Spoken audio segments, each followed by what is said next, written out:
All right, so today we're going to multiply monomials. There are a couple things you need to know. Monomials are one term. That means no plus or minus signs. They can be the product of numbers and variables the variables can be to powers. And monomials do not have variables in the denominator. So this is a monomial. This is a monomial. This is a monomial.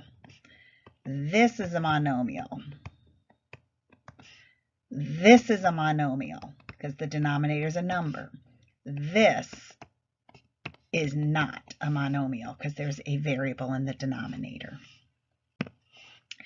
When we're going to multiply monomials, we got two different things that are going to be going on. One is a power times a power rule. So that means you've got one monomial right here to a power and another monomial here to a power. Now, if you notice, your bases are the same. So this is the base. This is the base, and these are powers or exponents. So what your result is going to be, it's going to be the exact same base.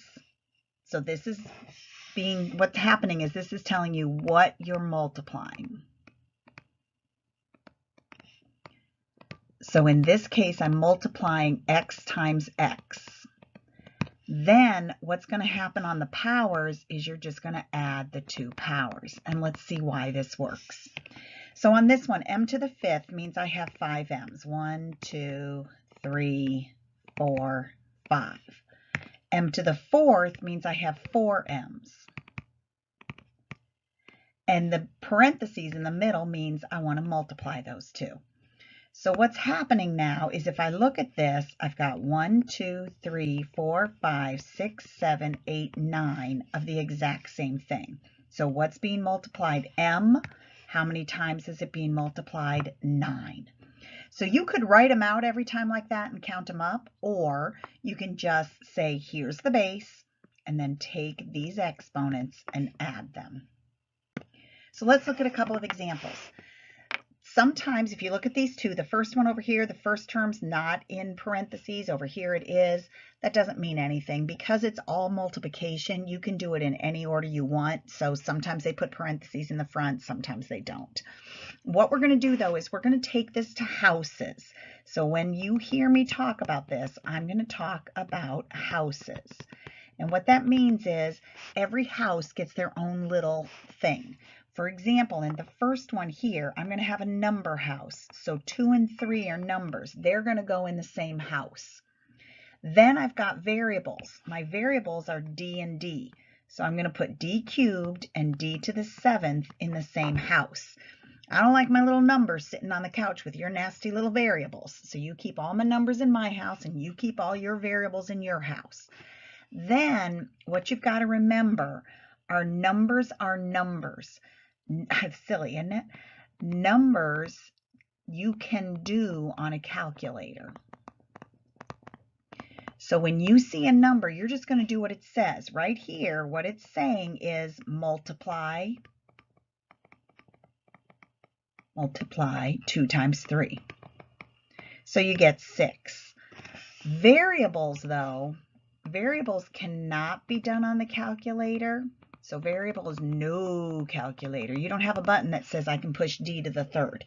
So if variables can't be on a calculator, that means you have to find a rule. And your rule is tell me what the base is and add the exponents. That's your rule. So what base do I have? D. And how many of them do I have? 10. So remember I said that was a house. So what's happening here with d to the 3rd and d to the 7th is they came home. They're sitting at the dinner table. So there's 1, 2, 3 D's, and there's 1, 2. So there's 2, 3, 4, 5, 6, 7. So how many plates would I have to set at this dinner table? 1, 2, 3, 4, 5, 6, 7, 8, 9, 10. So that's kind of how you can think of the variables. How many of them are showing up? So in this second example, for my numbers, I have a 3 and a 6 in the number house. Then for my variables, I've got a house that's going to have D, and there's 3 D's here. Now this D doesn't have an exponent, so we're going to put a 1.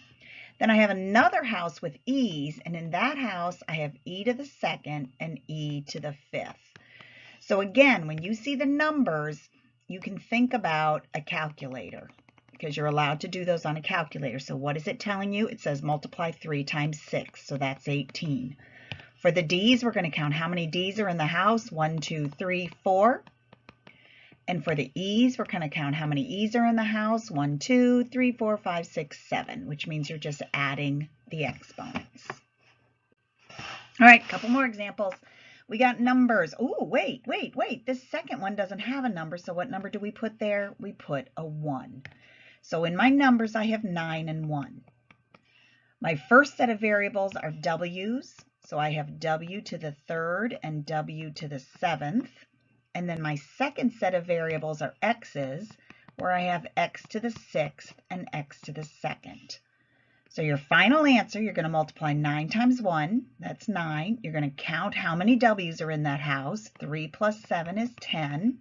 And you're going to count how many X's are in this house. 6 plus 2 is 8. All right. This one doesn't have a number, so we're going to put a 1. So for our numbers, we've got 1, 5, and 3. Our first house of variables is Y's. There's Y to the fourth, Y to the ninth. This house over here doesn't have any Y's, so that's the end of the Y's that are going on home. For the Z's, the first one has a Z to the sixth. Second one has a Z to the second. Third one has a Z to the sixth. Go to your calculator. 1 times 5 times 3 is 15. For your Y's, you're going to count how many Y's you've got altogether. 4 plus 9 is 13. And for the Z's, you're going to count 6 plus 2 plus 6, which is 14. All right, once again, this one doesn't have a number, so I'm going to put 1. So my houses are 1 and 5 for the numbers. B to the fifth, B to the third for the B's, C to the eighth, C to the eighth for the C's, D to the third and D, and give it an exponent of 1 for the D's. 1 times 5 is 5. Count how many B's you've got. 5 plus 3 is 8. Count how many C's you've got. 8 plus 8 is 16. And count how many D's you've got, which would be 4. All right, next example. Numbers are 10 and 5. X's are X, give it a 1, X to the third. Y's are Y with a 6, Y with a 9. Z's, Z to the fourth, and Z to the 11th. All you're doing that first time is organizing it. Do you have to write that step? No. Is it a good idea to write that step?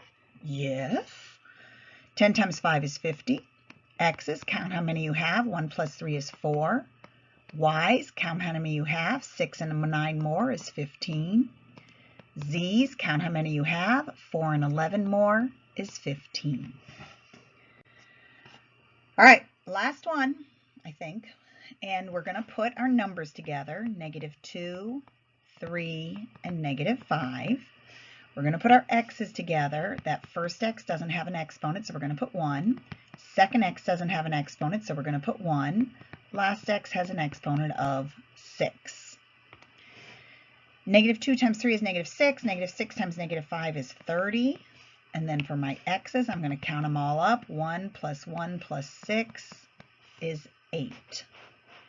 On this next example, it's really important on this negative a part that you put a 1 right there.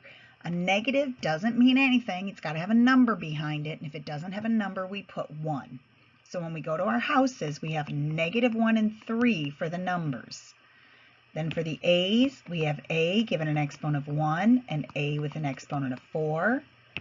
For the B's, we have a B with an exponent of 3, B with an exponent of 8. And for the C's, we have C with an exponent of 6, C given an exponent of 1. Numbers, you just do what it says, which is multiply. -1 times 3 is -3. A's, count how many you have. 1 plus 4 is 5. For the B's, count how many you have. 3 plus 8 is 11. And for the C's, count how many you have. 6 plus 1 is 7. The next thing we're going to look at are power of, it's really power to a power or power of a power, and then power of a product. So these are basically the same thing. What happens here is outside the parentheses, you have a power. So this x inside has a power, and then the whole thing outside has a power. And what that means, let's look at this example 1. This means I'm taking x to the 4th and I'm repeating it 6 times. So it means there's 1x to the 4th, 2, 3, 4, 5, 6.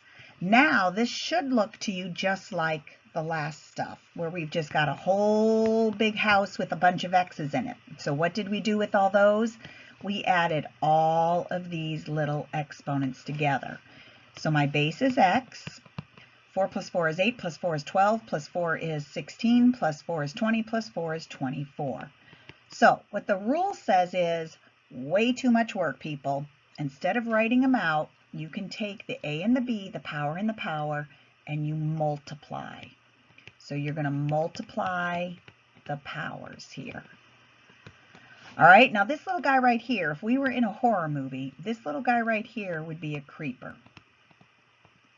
Kind of like you're sitting there watching that horror movie and those people inside the house are just watching TV and eating popcorn, and outside is some creepy guy standing on the roof staring in at everybody in the house. And creepers multiply your fear. So that's a way you can remember to multiply when you've got a creeper. If you look at this second one, I have 2 guys. There's mom and dad sitting inside the house, and there's the creeper outside. Now, if I'm looking inside a house, I can see both mom and dad on the couch. So the creeper goes to the x, so I take x to the a, and the creeper goes to the y, and I take y to the a. So over here on number 2, here's my creeper. There's my exponent, my power outside of my product. So everybody inside, 3, also has a creeper of 2, and x has a creeper of 2.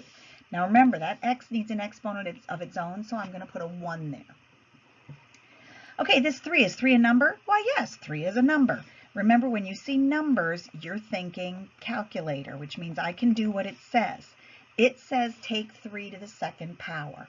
On your calculator, you would either hit 3 and then the x squared button, or you would hit 3 and then the to the button, which is either y to the x, or it might just be a caret, 2, and then equals. Depends on which calculator you're looking at. So 3 squared is 9. And then on this one, we've got a power to a power, so we're going to multiply. 1 times 2 is 2. Remember, numbers, do what it says. Take it to the power. Exponents, multiply the 2 powers. So on this one, I got this creeper outside here, 2. So negative 8 is going to get the creeper of 2. And x cubed is going to get the creeper of 2. So negative 8 squared, I go to my calculator. Now on this, I want to use my parentheses. I want to put negative 8, and then I can hit x squared. Or I want to do negative 8 and then hit my to the button, which is either y to the x or a caret, 2, and then equals. And I'm going to get 64. For my variable, all I know is I've got a variable of x. To find out how many of them I have, I'm going to multiply. 3 times 2 is 6. Next example, I got a creeper out here of 3. So I have a negative 3, and it gets the creeper or the power of 3. I've got an x to the 3rd inside the house, and it's got a power of 3. I've got a y to the 5th inside the house, and it's got a power of 3. It's like you're distributing that power to every single term inside. Those aren't terms, I lied. Those are called factors. Really important that you understand there's no plus signs involved in this problem, these type of problems. Once we get plus signs, the rules change. Negative 3 to the 3rd, you're going to go to your calculator, and it comes out to be negative 27. X to the 3rd, we've got a variable of x, and we're going to multiply the powers. 3 times 3 is 9. Y, we have a variable of y, When we have a power to a power, we're going to multiply the powers, and we get 15. All right, so now I'm going to make it a little tougher. I'm going to put two sets of creepers together. So this one, we've got a 4, creeper of 2. We've got an X, give it a 1, creeper of 2. We've got a Y, give it a power of 1, creeper of 2. We've got a -3. Ooh, what's the power outside that one? 3. We have a D squared, and the power outside that one is, whoops, that's supposed to be black. I hate it when that doesn't work. 3. 4 squared, that's a number. Go to your calculator. 4 squared is 16. These two we're going to multiply. Base is X, 1 times 2 is 2. These two we're going to multiply. Base is Y, 1 times 2 is 2. -3 is a number. Go to your calculator. You do -3 to the third, you get -27. D is a variable, so the X or the base is D. For the power, multiply 2 times 3 and you get 6. So on this one, all we really have going on here that we have to put together are the two numbers. We've got 16 times -27. Then we only have that one X term, we have that one Y term, and that one D term. So we get -432. Leave the X squared, the Y squared, and the D to the 6. Next example, we only have one big house with a power or a creeper of 3.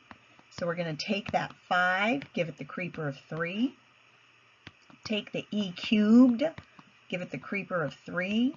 Take the F squared, give it the creeper of 3. G, give it an exponent of 1, has to have an exponent. And then the power outside or the creeper is 3. 5 to the third, you're going to go to your calculator. You're going to hit, you can't do the cube. There's not one on most calculators. So you're going to hit 5, and then your to the button, which is either Y to the X or the caret, 3. And on some calculators, you have to hit equals. You get 125. A power to a power, base is E, and then for the power to the power, we multiply. 3 times 3 is 9. Here again, we have a power to a power, so my base is F. 2 times 3 is 6. Again, power to a power, base is G. 1 times 3 is 3. This one has a little bit of a difference going on because if you look at that 2, this thing is only dealing with what's inside the parentheses. So -8 is just hanging outside. And then inside, we have a 4 with a power of 2. We have an X to the 6 with a power of 2. That -8, if you were thinking back to the creeper idea, the -8 is protected because it's outside the house. It's like in the back of the house, so the creeper can't see it. So -8's just hanging out. 4 squared is a number. Go to your calculator. So that's 16. Got a power to a power here. My base is X. Power to a power, 6 times 2 is 12. So then I'm going to multiply 8 times 16, -8 times 16, -128, X to the 12th. For the last one, nothing outside, nothing weird, but I do have a power to a power. So I take my -10, give it the power of 5, M to the third, give it the power of 5, N to the 8th, give it the power of 5. -10 to the 5th, I would go to my calculator. It's -100,000. When I have a variable, my base stays M. Power times power is 15. Got a variable again. My base stays N. Power times power is 40. Okay, so had a little phone call there. Sorry about that. So that is the end of this lesson. And then what we're going to do next is we're going to put it all together. We're going to put power to powers. We're going to put same base times same base. And we're going to add in there some division, which is going to be the next lesson. So we're going to talk about dividing next. Then we're going to put it all together. Then it gets a little confusing. So try these over and over again until you're comfortable with them. Then be ready to move on.